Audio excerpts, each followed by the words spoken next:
Hi, I'm JD Conroy. I'm the host of American Classic Tour TV. If you love to travel, you are in the right place. Make sure you hit the red subscribe button and ring the bell to get notifications. Okay, on to our 2-minute tour. Sitting on the northwest corner of Illinois along the Galena River, which is one of the many tributaries of the Mississippi River, is the small, charming town of Galena. If I were to describe Galena in one phrase, I would say it is Midwestern charm. This small town of just over 3,000 people has a fascinating history. But before we dive into the history, let's take a look at its very unique geography. Galena is in what is called a driftless zone. Now, a driftless zone is an area that was not covered by glaciers during the most recent ice ages. This area, which includes the far northwestern corner of Illinois, did not experience glaciation, while almost the rest of the entire state was glaciated. Because it escaped glaciation, this area is known for its valleys, bluffs, rolling hills, and exposed rock.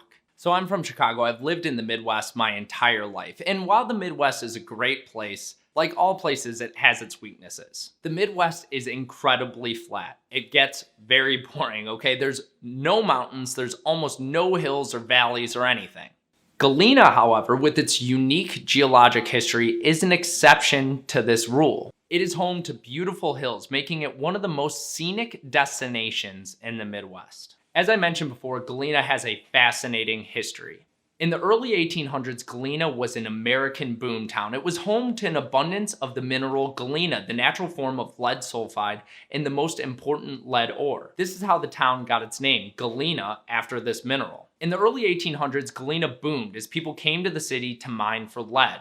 It was also in an important location as it sat in between St. Louis and St. Paul, making it one of the major hubs along the Mississippi River. Now, I love this fact. In the 1830s, Galena's population had actually surpassed Chicago, and many city leaders expected Galena, not Chicago, to become the major city of the Midwest. However, this was not to be. Galena began a long decline in the 1860s as railroads surpassed rivers as the main source of transportation, and the lead industry suffered from falling prices. By the 1880s, Galena no longer held its former prominence. It was surpassed by other river towns like Dubuque, as it was passed over by major railroads for other locations. The Galena River was no longer easily navigable, and floods, including a serious one in 1937, helped ensure the end of Galena's glory days. As the historic preservation movement took hold, Galena became one of the first cities in Illinois to pass a historic preservation ordinance in 1965.